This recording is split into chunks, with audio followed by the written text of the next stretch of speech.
ओम श्री महालक्ष्मी नमः।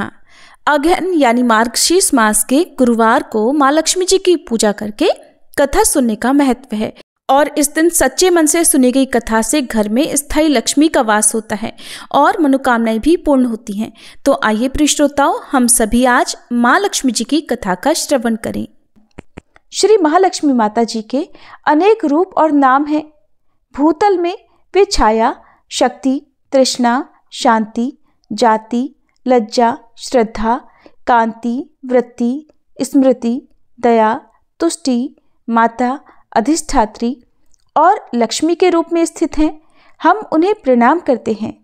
कैलाश पर्वत पर पार्वती, क्षीर सागर में सिंधु कन्या, स्वर्गलोक में महालक्ष्मी, भूलोक में लक्ष्मी, ब्रह्मलोक में सावित्री, ग्वालों में राधिका, वृंदावन में रासेश्वरी, चंदन वन में चंद्रा, चंपक वन में गिरिजा, पद्म वन में पद्मा, मालती वन में मालती, कुंदन वन में कुंददंती, केतकी वन में सुशीला, कदम्ब वन में कदम्ब माला, राजप्रसाद में राजलक्ष्मी और घर घर में गृहलक्ष्मी इन विभिन्न नामों से पहचानी जाती हैं।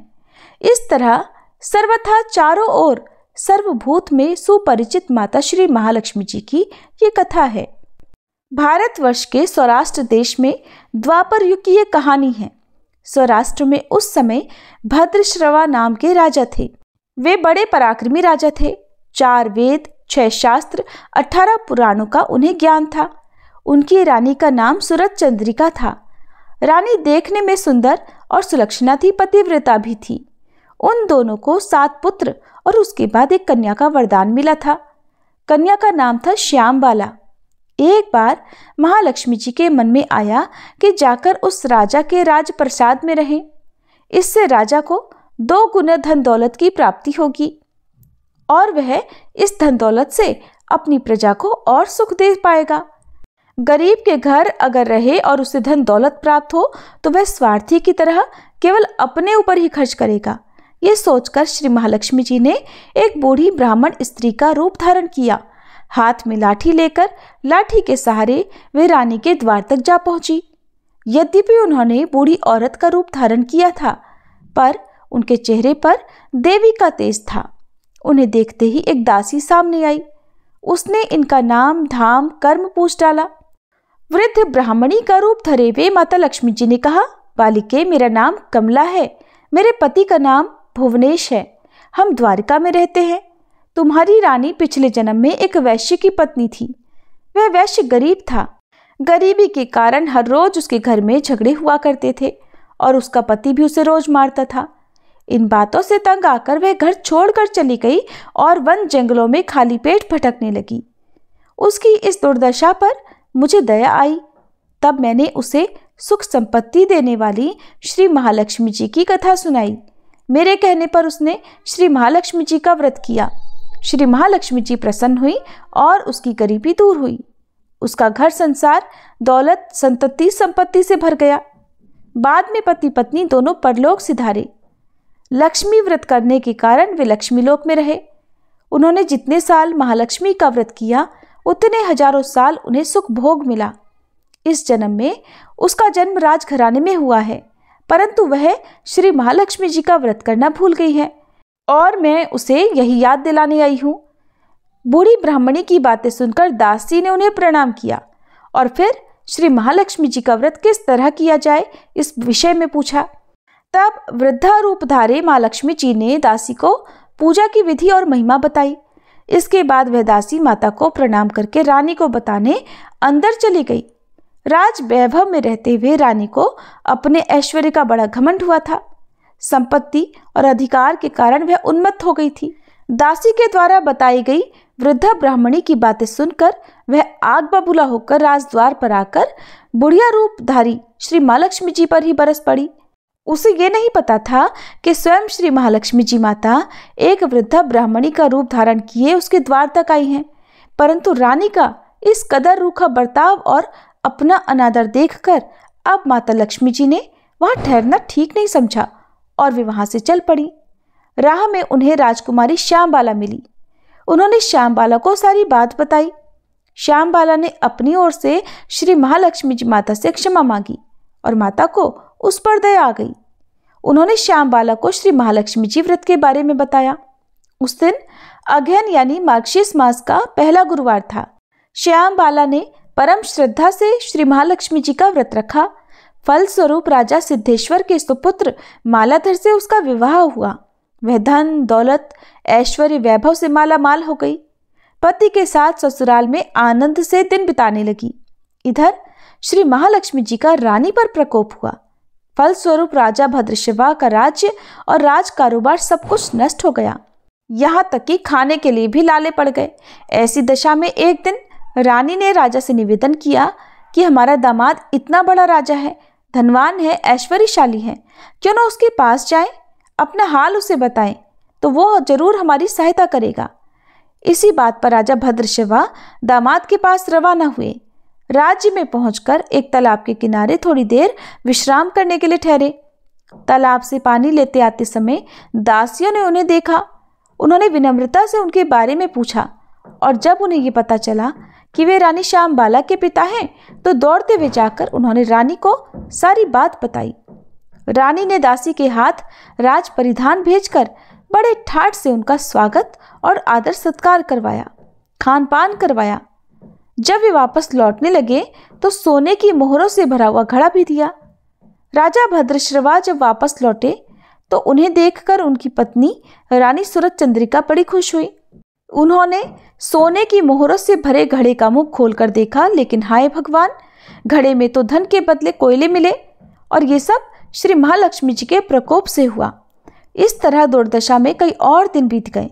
इस बार रानी स्वयं अपनी कन्या के पास गई। वह दिन अगहन मास का अंतिम गुरुवार था।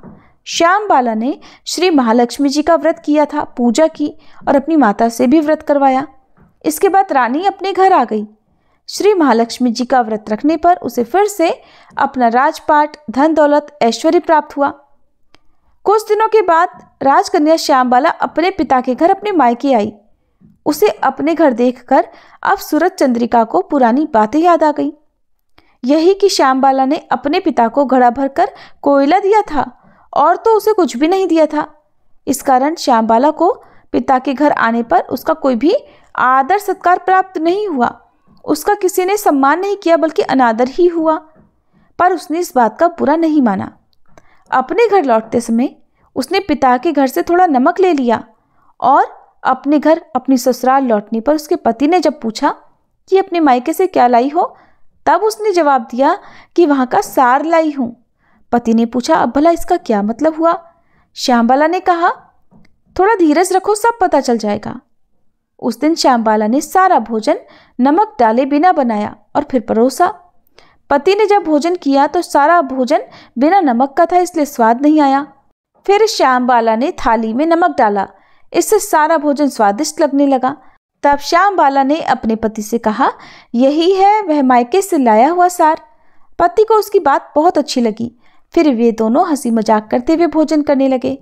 ऐसा कहा गया है कि जो भी इस तरह से श्रद्धा भाव से श्री महालक्ष्मी जी की पूजा करे तो उसे माँ की कृपा अवश्य ही प्राप्त होती है।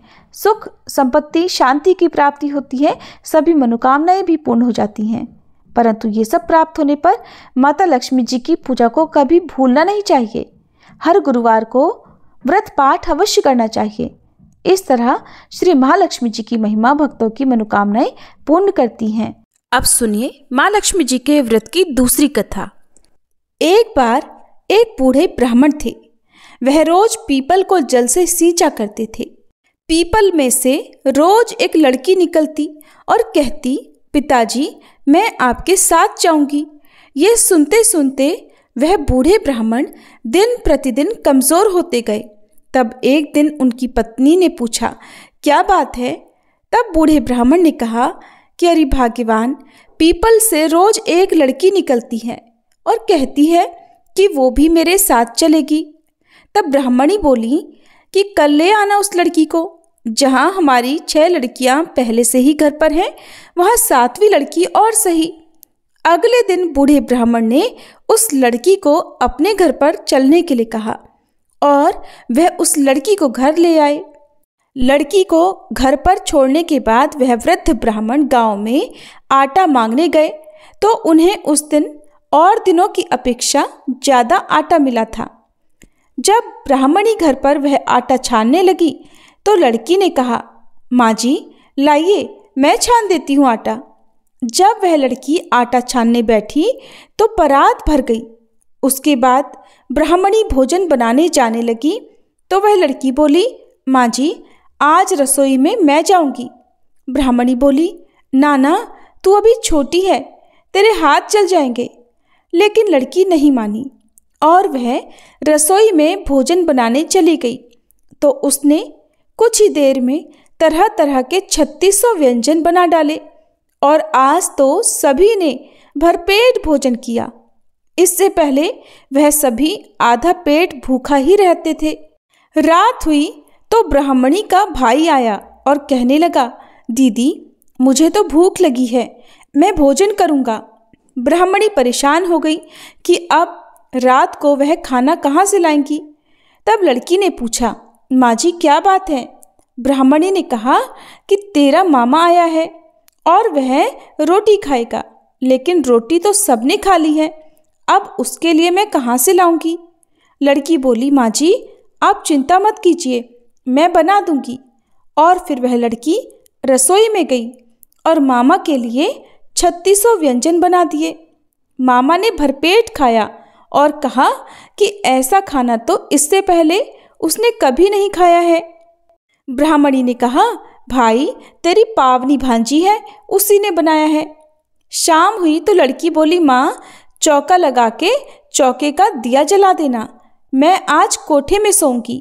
ब्राह्मणी बोली, ना बेटी तू डर जाएगी। लेकिन वह लड़की बोली, ना माँ जी मैं बिल्कुल भी नहीं डरूंगी, मैं तो अंदर कोठे में ही सोऊंगी। और वह जाकर अंदर कोठे में सो गई। आधी रात को वह लड़की उठी और चारों ओर आंख घुमा कर देखा तो चारों ओर धन ही धन हो गया। इसके बाद वह लड़की बाहर जाने लगी तो वह वृद्ध ब्राह्मण आंगन में सो रहे थे। उन्होंने देखा तो पूछा, अरे बेटी तू कहाँ चली। लड़की बोली, बाबा जी मैं तो दरिद्रता दूर करने आई थी, अगर तुम्हें दूर करवानी है तो करवा लो। फिर उस लड़की ने आंगन में भी चारों ओर आंख घुमाकर देखा तो चारों ओर धन के भंडार भर गए। सुबह सवेरे जब सब उठे तो लड़की को ना पाकर सब उसे ढूंढने लगे कि पावनी बेटी कहाँ चली गई। वृद्ध ब्राह्मण ने कहा कि वो तो लक्ष्मी माता थी, जो हम सब की दरिद्रता भी दूर कर गई हैं। हे लक्ष्मी माता, जैसे आपने उन वृद्ध ब्राह्मण की दरिद्रता दूर की, वैसे ही सबकी करना। कहानी को कहते सुनते हुंकारा भरते सबकी करना। प्रेम से बोलो लक्ष्मी माता की जय। माँ लक्ष्मी जी की आरती। ओम जय लक्ष्मी माता, मैया जय लक्ष्मी माता, तुमको निश दिन सेवत, मैया जी को निश दिन सेवत, हर विष्णु विधाता। ओम जय लक्ष्मी माता, उमा रमा ब्रह्माणी, तुम ही जग माता, मैया तुम ही जग माता। सूर्य चंद्रमा ध्यावत, नारद ऋषि गाता। ओम जय लक्ष्मी माता, दुर्गा रूप निरंजनी, सुख संपत्ति दाता, मैया सुख संपत्ति दाता। जो कोई तुमको ध्याता, रिद्धि सिद्धि धन पाता। ओम जय लक्ष्मी माता, तुम पाताल निवासनी, तुम ही शुभ दाता, मैया तुम ही शुभ दाता। कर्म प्रभाव प्रकाशनी, भवनिधि की त्राता। ओम जय लक्ष्मी माता, जिस घर तुम रहती सब सद्गुण आता, मैया सब सद्गुण आता। सब संभव हो जाता, मन नहीं घबराता। ओम जय लक्ष्मी माता, तुम बिन यज्ञ न होते, वस्त्र न कोई पाता, मैया वस्त्र न कोई पाता, खान पान का वैभव सब तुमसे आता। ओम जय लक्ष्मी माता।